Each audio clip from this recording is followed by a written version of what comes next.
नमस्कार दोस्तों, स्वागत है आप सभी का। आज के इस वीडियो में फिर से शुरू करेंगे राजस्थान जीके की महत्वपूर्ण सीरीज जो हम पढ़ रहे हैं। इससे पहले कि अगर आपने वीडियोस है वो नहीं देखे हैं तो यहाँ पर आपको आई कलर का बटन दिखेगा, उस पर क्लिक करके सारे के सारे वीडियोस हैं वो देख सकते हैं। तो चलिए बिना समय नष्ट किए शुरू करते हैं आज का वीडियो। पहला प्रश्न है, निम्नलिखित स्थानों में से किसे ताम्रवती नगरी के नाम से भी जाना जाता है?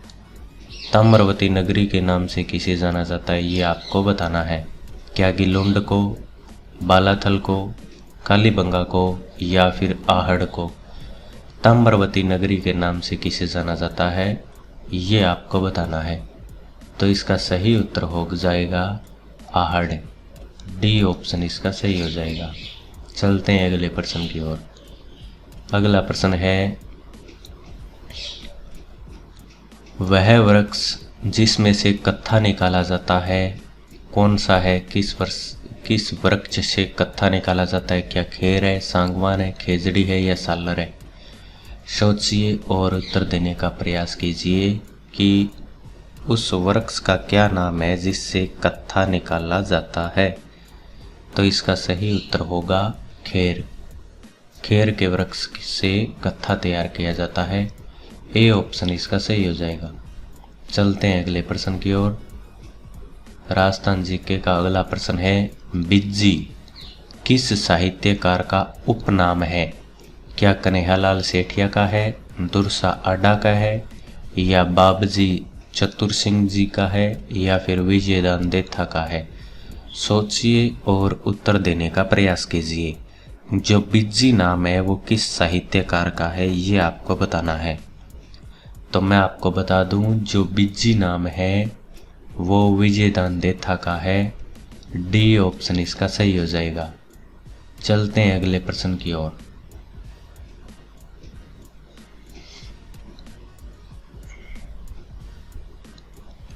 अगला प्रश्न है आपकी स्क्रीन पर, माही नदी के बाएं किनारे की सहायक नदी है। तो ये प्रश्न मैं आपको बता दूं, ये प्रश्न है वो एग्ज़ाम में पूछा गया था और डिलीट हो गया। ठीक है, तो अगले प्रश्न की ओर चलते हैं। अगला प्रश्न है, पलाण, मोहरा, गोरबंद और परचनी राजस्थान में किस पशु के श्रृंगार के आभूषण है ये आपको बताना है। ये श्रृंगार के आभूषण है पलाण, मोहरा, गोरबंद और परचनी। क्या ये हाथी के हैं, घोड़ा के हैं, ऊंट के हैं या बैल के? सोचिए और उत्तर देने का प्रयास कीजिए। तो इसका सही उत्तर होगा ऊंट। C option is correct answer. अगला प्रश्न है, आलमशाही मुगलिया सिक्का राजस्थान में कहाँ प्रचलित था? क्या जयपुर में था, अलवर में था या बीकानेर या भरतपुर? सोचिए और उत्तर देने का प्रयास कीजिए। जो आलमशाही मुगलिया सिक्का था वो कहाँ पर प्रचलित था? तो इसका सही उत्तर होगा बी, बीकानेर में प्रचलित था। ठीक है, चलते हैं अगले प्रश्न की ओर। चलो, ये प्रश्न जीके का तो नहीं है, फिर भी बता देता हूँ कि ऊर्जा का अस्थायी मात्रक क्या है, क्योंकि ये भी काफ़ी बार पूछा जाता है। तो ये जूल होगा। सी ऑप्शन इसका सही हो जाएगा। ठीक है, चलते हैं जीके का प्रश्न देखते हैं।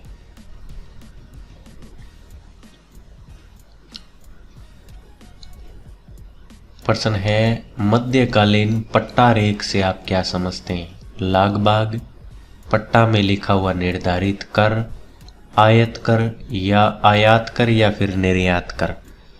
पट्टा रेख से आप क्या समझते हैं? रेख कर को बोलते हैं और पट्टा पर लिखा हुआ निर्धारित। तो ये इसके नाम से स्पष्ट है। बी ऑप्शन इसका सही हो जाएगा।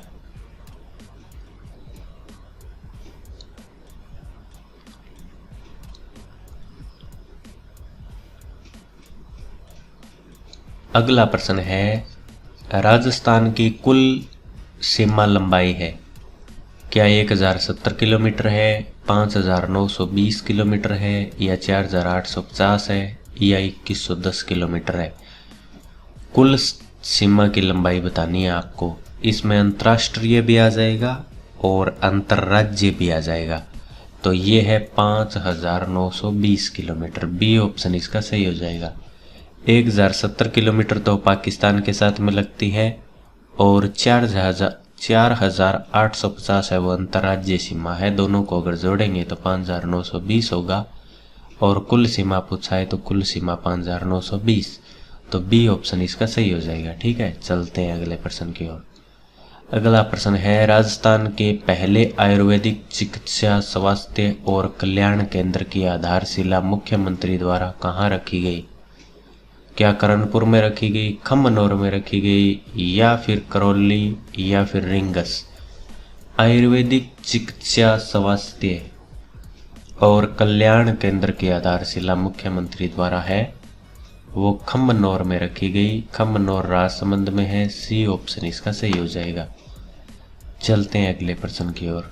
अगला प्रश्न है, बनास नदी त्रिवेणी संगम का निर्माण नदियों के साथ करती है। बनास है वो त्रिवेणी संगम बनाती है, तो वो कौन सी नदियों के साथ में बनाती है ये आपको बताना है। क्या बेडच और मेनाल के साथ, क्या मेनाल और गंभीरी के साथ, क्या मेनाल और कोठारी के साथ, या फिर बेडच और गंभीरी के साथ? तो इसका सही उत्तर होगा बनास, बेडच और मेनाल। ए ऑप्शन इसका सही हो जाएगा।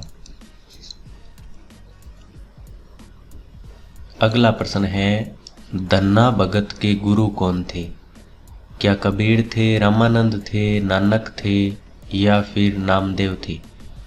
धन्ना जो भगत है जिन्होंने भक्ति आंदोलन का श्री गणेश किया था राजस्थान में, दुलेव टोंक में इनका जन्म हुआ। इनके गुरु का नाम आपको बताना है। सोचिए और उत्तर देने का प्रयास कीजिए। तो इनके गुरु का नाम है रामानंद। सी ऑप्शन इसका सही हो जाएगा। रामानंद है वो धन्ना के गुरु का नाम है। चलते हैं अगले प्रश्न की ओर।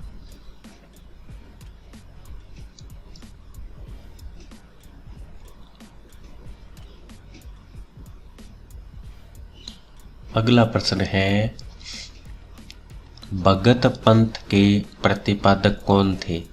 क्या मोतीलाल तेजावत थे, गोविंद गुरु थे, रूपा जी थे, या विजय सिंह पथिक? भगत पंथ के प्रतिपादक यानी कि भगत पंथ किसने चलाया ये आपको बताना है। सोचिए और उत्तर देने का प्रयास कीजिए। तो ये चलाया था गोविंद गुरु ने। बी ऑप्शन इसका सही हो जाएगा। चलते हैं अगले प्रश्न की ओर।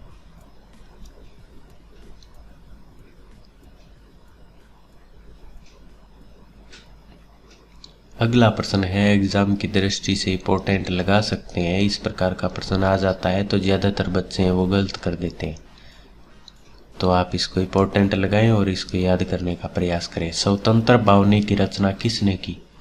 क्या फागू महाराज ने की, ठाकुर ओंकार सिंह ने की, दूलिया राणा ने, या तेज कवि जैसलमेरी? स्वतंत्र बावनी की रचना है वो किसने की ये आपको बताना है। तो ये की थी तेज कवि जैसलमेरी ने। डी ऑप्शन इसका सही हो जाएगा। चलते हैं अगले प्रश्न की ओर।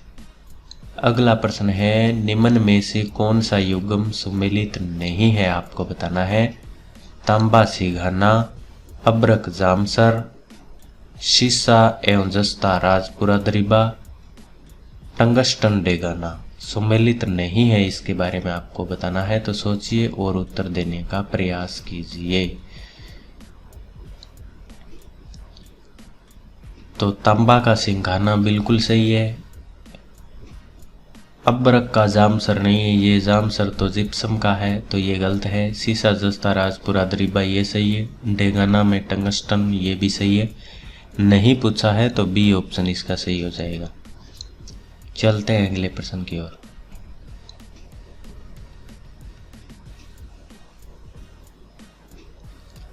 अगला प्रश्न है, ये भी काफ़ी बार एग्जाम में आता रहता है, इसको आप इंपॉर्टेंट लगा ले। छगनबेन ने सर्वोदयी गतिविधियों के लिए राजस्थान के किस क्षेत्र को चुना? क्या वनस्थली टोंक को चुना, या लक्ष्मणगढ़ सीकर को, या खिंचन जोधपुर को, या पिलानी झुंझुनू को? तो इसका उत्तर होगा खिंचन जोधपुर। सी ऑप्शन सही हो जाएगा। छगनबैन ने अपनी गतिविधियों के लिए खिंचन जोधपुर में जो है वो स्थान है वो चुना था, वो क्षेत्र चुना था। अगला प्रश्न है 2021 में राजस्थान के कौन से जिले में द्वितीय न्यूनतम वन प्रतिशत क्षेत्र है? द्वितीय न्यूनतम बताना है आपको। क्या जैसलमेर, जोधपुर, चूरू या फिर बीकानेर? तो इसका सही उत्तर होगा चूरू। बी ऑप्शन इसका सही हो जाएगा। चलते हैं अगले प्रश्न की ओर। ये था तो करंट का, लेकिन फिर भी चलो आपको बता देता हूँ।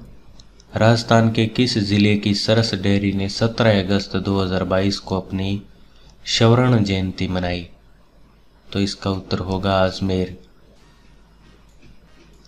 ठीक है, तो आज के इस वीडियो में इतने ही प्रश्न हल करेंगे हम, बाकी के करेंगे नेक्स्ट वीडियो में।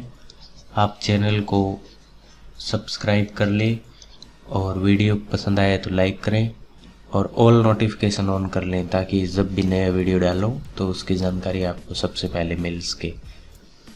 Thank you so much for watching this video.